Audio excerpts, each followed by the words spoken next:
ชีวิตในวัยเด็กของคนเราแต่ละคนไม่เหมือนกันนะครับบางคนก็เติบโตขึ้นมาด้วยสภาพแวดล้อมที่ดีเจอแต่คนดีๆและผ่านช่วงชีวิตวัยเด็กมาอย่างมีความสุขซึ่งแตกต่างกันกับเพื่อนของผมที่ชื่อไอ้สองชีวิตครอบครัวของมันไม่ได้ดีเหมือนกับคนอื่นๆแถมยังต้องโดนแกล้งอยู่บ่อยๆส่งผลให้ทุกวันนี้ชีวิตของมันยังคงไปไม่ถึงไหนเลยครับและสาเหตุที่ผมได้ส่งเรื่องนี้เข้ามาเล่าก็เพราะผมได้มีโอกาสไปเจอกับไอ้สองยิ่งได้เห็นชีวิตของมันแล้วก็ยิ่งทำให้ผมรู้สึกอยากจะเล่าเรื่องนี้เพื่อให้ทุกๆคนได้ตระหนักถึงเรื่องราวบางอย่างที่เรากระทำลงไปโดยที่ไม่รู้ตัวจนมันส่งผลกับชีวิตของคนอื่นด้วยครับย้อนเรื่องราวกลับไปเมื่อตอนที่ผมยังเรียนอยู่ชั้นมัธยมปลายซึ่งโรงเรียนของผม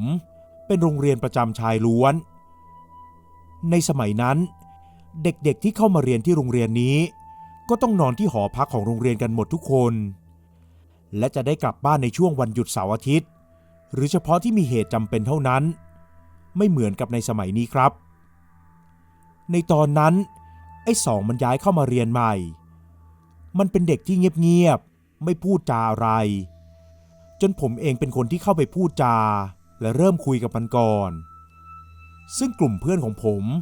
ก็มีที่สนิทกันไม่กี่คนคือไอ้ชายไอ้นนท์และไอ้แซนครับในตอนนั้นผมก็รับไอ้สองเข้ามารวมกลุ่มด้วยกันทุกคนดูจะเข้ากันได้ดีจนกระทั่งถึงช่วงสอบและใกล้ปิดเทอมที่พวกเรามีเวลามากขึ้นสำหรับการอ่านหนังสือ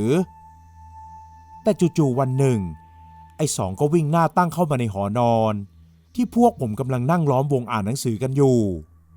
และมีพวกไอ้สังตะโกนไล่หลังมาไกลๆไอ้สองมึงออกมาเลยนะถ้ามึงไม่ออกมากับเพื่อนมึงกูก็ไม่เว้นไอ้สังพูดตะโกนขึ้นมาเสียงดังในมือก็ถือไม้บรรทัดฟุตเหล็กเอาไว้ด้วยทำเอาผมและเพื่อนตกใจกันมากผมถามไอ้สองทันทีว่าเกิดอะไรขึ้นแต่ยังไม่ทันที่ไอ้สองจะตอบอะไรไอ้สังก็เป็นคนเล่าเรื่องทุกอย่างเองไอ้สังบอกกับผมและเพื่อนๆว่าไอ้สองมันไปขโมยของที่หอนอนของพวกไอ้สังครับผมรีบหันไปหาไอ้สองทันทีมันก็เอาแต่หลบหน้าไม่พูดไม่จาผมก็พยายามที่จะบอกให้คุยกันดีๆก่อนแต่พวกไอ้สังก็ไม่ยอมจนมีเพื่อนคนอื่นๆไปฟ้องครูและครูก็เข้ามาไกล่เกลี่ยได้ทันเวลาก่อนที่ทุกอย่างจะรุนแรงไปมากกว่านี้2. ทำจริงหรือเปล่าไหนขอครูค้นตัวหน่อยสิครูพบคุณครูประจำหอนอนค้นตัวไอ้สองแต่ก็ไม่เจออะไรแต่พวกไอ้สังก็ยังไม่ยอมครับและบอกว่าไอ้สองมันทำจริงๆแต่เพราะไม่มีหลักฐานอะไรและไอ้สองก็บอกแค่ว่าที่ไปหอนอนของพวกไอ้สังนั้นเพราะมันไปหาไอ้นายเพื่อนคนหนึ่งที่พักหลังๆตั้งแต่ย้ายเข้ามานอกจากไอ้สองจะสนิทกับผมแล้วไอ้สองกับไอ้นายก็ดูจะสนิทกันมากเป็นพิเศษด้วยกูถามจริงๆมึงทำหรือเปล่าคือถ้าที่บ้านมึงส่งเงินมาให้ไม่พอมึงยืมกูก่อนได้นะไม่ต้องไปขโมยกูไม่ได้ทำมึงเชื่อกูได้ไหมไอ้ตินไอ้สองยังยืนยันคำเดิมกับผมหลังจากที่เรื่องเคลียร์ไปแล้วและผมกับมันก็มีโอกาสที่ได้อยู่ด้วยกัน2 คนผมเลยถามว่าที่มันไปหาไอ้นายทำไมไม่บอกกันก่อนบอกให้มาติวหนังสือด้วยกันก็ไม่มาติวไอ้สองก็บอกกับผมว่ามันไปติวกับไอ้นาย2 คนในตอนนั้นผมคงต้องยอมรับว่าตัวเองไม่ได้คิดอะไรครับคิดเพียงแค่ว่าไอ้สองอาจจะคุยกับไอ้นายได้สบายใจมากกว่าที่จะคุยกับผมและเพื่อนคนอื่นในกลุ่มซึ่งผมเองก็เข้าใจดีว่าบางเรื่องเราก็คุยกับเพื่อนคนหนึ่งได้แต่บางเรื่องเราก็คุยกับเพื่อนคนเดิมไม่ได้เพราะความไว้ใจและความรู้สึกมันต่างกันผมเลยไม่ไปคาดคั้นอะไรมันมากจนกระทั่งเวลาผ่านไปถึงวันสอบวันสุดท้ายครับวันนั้นผมและเพื่อนๆสอบเสร็จกันในช่วงบ่ายแก่ๆซึ่งตัวผมเองพ่อกับแม่ก็จะมารับในวันพรุ่งนี้ส่วนไอ้ชายกับไอ้นนท์พอสอบเสร็จ ก็มีพ่อแม่มารอรับอยู่แล้วครับเหลือผมไอ้แซนและไอ้สองที่ยังต้องอยู่หอกันอีก1 วันเหมือนกับเพื่อนคนอื่นอีกบางส่วนไอ้ตินมึงว่าไอ้สองมันแปลกๆหรือเปล่าวะไอ้แซนแอบพูดแบบกระซิบกับผมในระหว่างที่พวกเรา3 คนกำลังเดินกลับไปที่หอนอนหลังจากที่เดินไปส่งไอ้ชายกับไอ้นนท์กลับบ้านแล้วแปลกยังไงวะไอ้แซนหันหลังไปมองไอ้สองที่กำลังเดินเมอท่าทางเหมือนไม่ได้สนใจอะไรพวกผมนักกูได้ยินคนอื่นคุยกันว่ามันกับไอ้นายมันคบกันว่ะสิ่งที่ไอ้แซนพูดกับผมทำให้ผมตกใจเป็นอย่างมากไม่คิดว่าจะได้ยินเรื่องอะไรแบบนี้เพราะในสมัยนั้นเรื่องความรักแบบชายรักชายก็ยังไม่เป็นที่ยอมรับมากด้วยแถมยังโดนรังเกียจด้วยนะครับมึงพูดอะไรวะคนอื่นก็อาจจะลือกันไปเรื่อยเห็นใครสนิทกันก็ชอบบอกว่าคบกันอยู่เหมือนมึงกับกูตอนม.3 ไงมันไม่เหมือนกันเว้ยมึงไม่สงสัยเหรอว่าทำไมตอนดึกๆไอ้สองมันชอบแอบลุกออกไปจากเตียงผมยิ่งตกใจมากกว่าเดิมเพราะผมไม่รู้เรื่องที่ไอ้สองชอบลุกออกจากเตียงแอบออกจากห้องนอนรวมไปตอนดึกๆผมถามย้ำกับไอ้แซนให้แน่ใจว่าไอ้สองมันแอบลุกออกไปจริงๆหรอแต่ไอ้แซนก็ยังไม่ทันที่จะได้ยืนยันอะไรกับผมไอ้สองก็เดินเข้ามารวมกลุ่มซะก่อนมึงกูจะไปเดินเล่นแถวๆสนามบอลไปด้วยกันไหมมึงไปเลยเดี๋ยวกูกับไอตินจะไปเก็บของก่อนพรุ่งนี้กูจะต้องติดรถไอตินกลับบ้านผมไม่ได้พูดอะไรนอกจากพยักหน้าเห็นด้วยกับสิ่งที่ไอแซนพูดไอ้สองเองก็ไม่ได้คิดอะไรมากครับมันเดินไปที่อีกฝั่งของตึกเพื่อไปที่สนามบอลตามที่มันบอกส่วนไอแซนก็รีบลากผมให้เข้าหอนอนไปพอเข้ามาในห้องนอนรวมก็มีเพื่อนเหลืออยู่ไม่กี่คนบางคนก็นอนอ่านหนังสือบางคนก็กำลังเก็บของไอ้แซนก็เลยคุยกับผมว่าคืนนี้ให้รอดูว่าไอ้สองจะลุกออกไปอีกไหมถ้ามันลุกออกไปผมกับไอ้แซนก็จะตามออกไปดูในทีแรกผมบอกปฏิเสธเพราะกลัวว่าครูพบแกจะมาเห็นผมไม่อยากจะทำผิดอะไรในตอนนี้เพราะพรุ่งนี้พ่อกับแม่ผมก็จะมาแล้วกลัวครูพบจะเอาไปบอกและผมจะโดนพ่อต่อว่าได้แต่ไอ้แซนก็ขยันขยอจนผมยอมครับแล้วคืนนั้นหลังจากที่ปิดไฟเข้านอนกันแล้วในช่วงเวลา4 ทุ่มซึ่งเป็นปกติของที่นี่ไม่นานผมก็ได้ยินเสียงไอ้สองมันลุกจากเตียงเดินออกไปจากห้องนอนรวมจริงๆครับผมลุกขึ้นนั่งหันไปมองที่เตียงของไอ้แซนก็ไม่เห็นมันอยู่แล้วก่อนจะมองผ่านความมืดไปที่ประตูก็เห็นไอ้แซนยืนโบกมือเรียกผมอยู่ผมลุกออกจากเตียงให้เบาที่สุดเดินไปที่ประตูและออกจากห้องนอนรวมไปพร้อมๆกับไอ้แซนพวกเรา2 คนเดินกันไปตามทางเดินของอาคารซึ่งก็เห็นหลังของไอ้สองอยู่ไวๆว่ามันเดินไปทางไหนบ้างและมันก็เดินไปที่ทางเชื่อมของตึกหอนอนครับแต่มันไม่ได้เดินไปที่อีกตึกหนึ่งแต่กลับไปที่ประตูทางด้านข้าง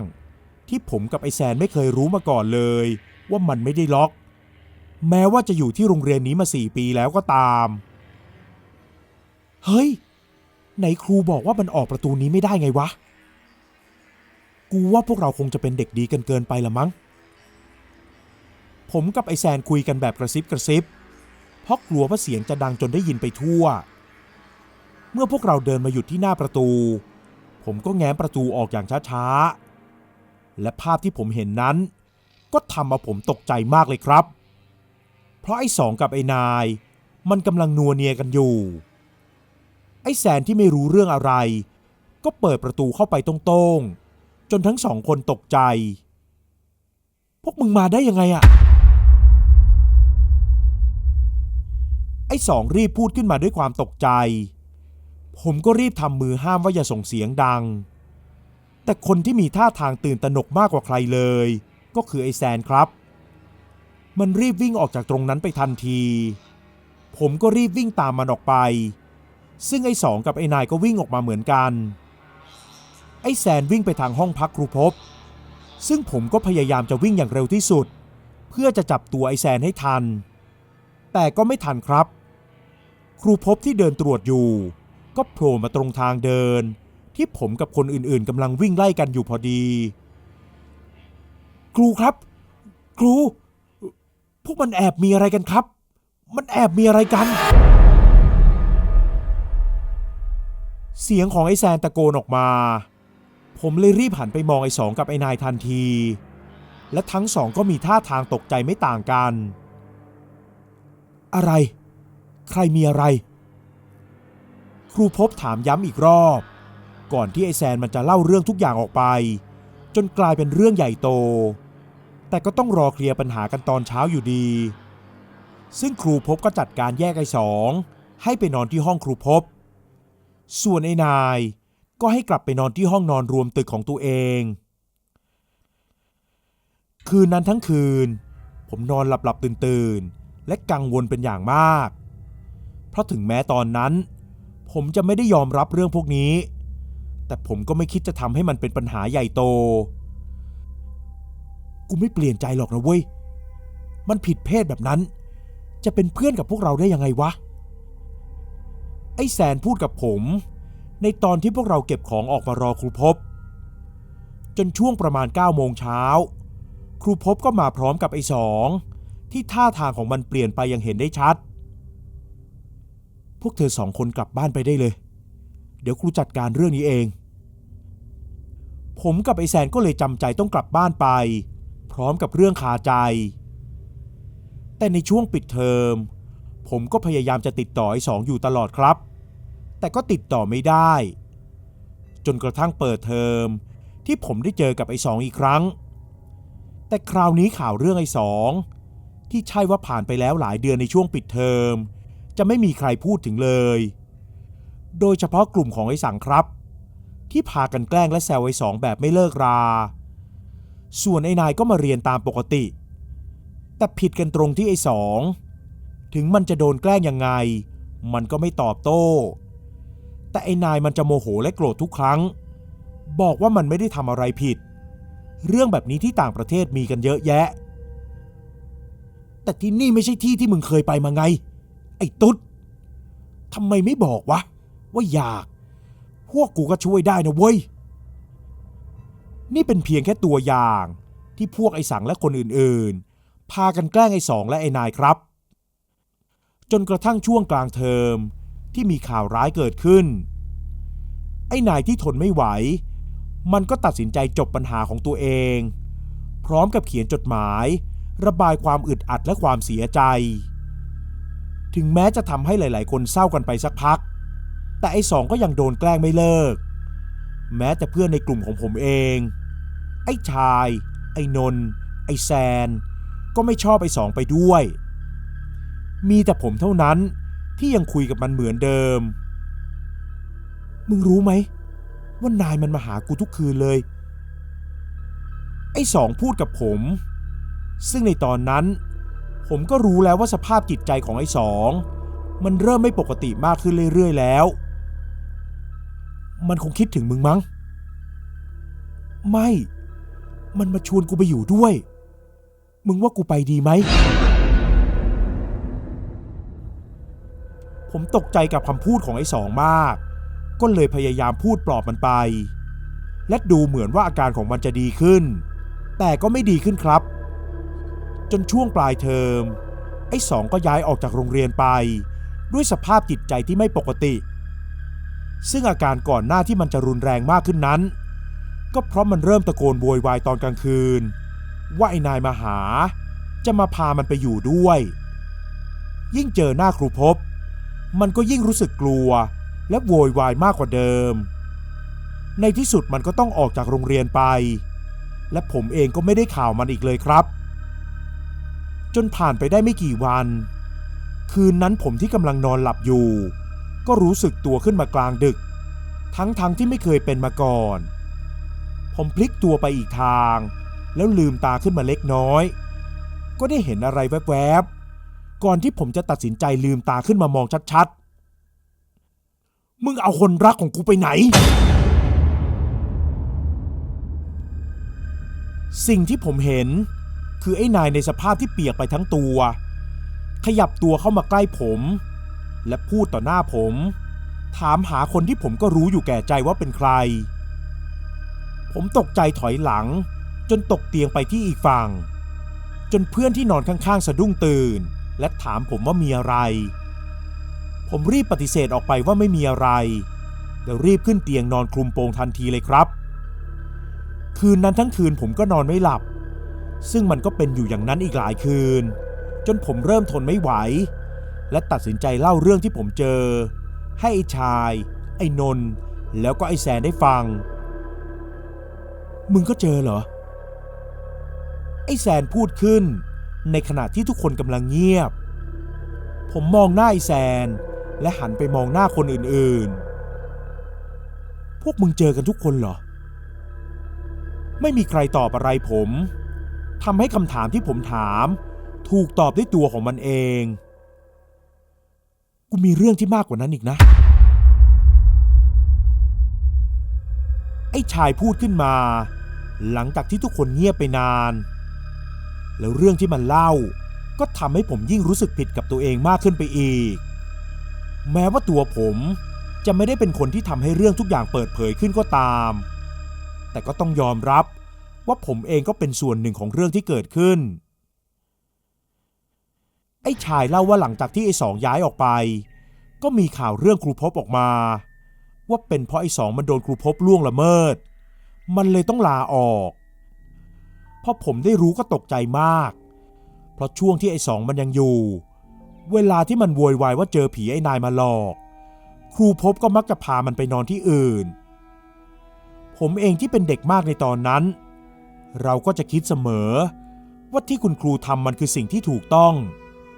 แต่ความจริงมันไม่ใช่เลยครับผมพยายามถามย้ำกับเพื่อนๆว่าไม่ได้แต่งเรื่องขึ้นมาใช่ไหมและมีหลักฐานไหมทุกคนก็บอกว่าไม่มีแต่บอกกันว่ารุ่นน้องส่วนใหญ่ที่อยู่ชั้นล่างชอบเห็นครูภพพาเด็กบางคนเข้าไปนอนในห้องนอนของครูอยู่บ่อยๆแต่ก็ไม่มีใครกล้าทำอะไรมันเป็นเรื่องในสมัยก่อนนะครับผมอยากให้ทุกคนเข้าใจว่ามันนานมากแล้วครูภพในตอนนั้นหลังจากที่มีข่าวออกมาเรื่อยๆสุดท้ายเรื่องก็แดงขึ้นและโดนดำเนินคดีทางกฎหมายแต่ไอ้สองนี่สิครับในตอนนั้นผมไม่รู้เลยว่ามันเป็นยังไงส่วนผมไอ้ชายไอ้นนท์และไอ้แซนก็ย้ายโรงเรียนกันตั้งแต่เทอม2เพราะทนผีไอ้นายมาหลอกไม่ไหว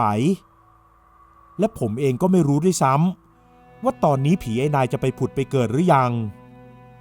จนกระทั่งผมมีโอกาสได้นัดรวมตัวเจอกับเพื่อนๆครับซึ่งไอ้นนท์เป็นคนนัดเพื่อนๆมาในทีแรกพวกเราก็ไปสังสรรค์กันตามปกติตอนนี้ชีวิตของทุกคนก็มีครอบครัวกันหมดแล้วยกเว้นไอ้นนท์ครับซึ่งมันก็เป็นคนบอกให้ผมและเพื่อนๆได้รู้ถึงอาการของไอ้สองกูไปเจอมันตอนที่กูไปเดินงานที่โรงพยาบาลต่างจังหวัดเห็นครั้งแรกก็จำได้เลยแม่งเสียสติไปเลยว่ะไม่รู้อะไรเลย